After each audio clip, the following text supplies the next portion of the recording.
Лустрацијата пак ги скара власта и опозицијата, иако поминаа неколку години од завршувањето на процесот кој за ВМРО ДПМН беше фер начин за утврдување на соработниците на тајните служби, додека СДСМ го сметаше за политичка пресметка со неистомислениците. Двете страни денеска во парламентот се конфронтираа за владиниот предлог закон за поништување на лустрацијата, кој влезе во собраниска процедура и требаше да го разгледува Комисијата за политички систем. ВМРО ДПМН најави дека нема да го поддржи ова решение. Партијата на аболицираниот Зоран Заев сега прави аболиција на кодошите.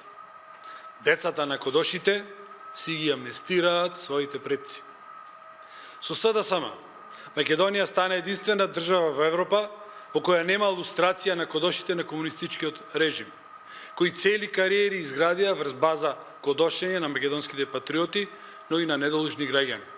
Ваквиот став на опозицијата социјалдемократите го гледаат како доказ дека ВМРО ДПМН не се променила и дека, како што велат, Мицкоски ги штити злоделата на Груевски. ВМРО ДПМН ја злоупотреби лустрацијата за политички, партиски, па дури и за лични цели.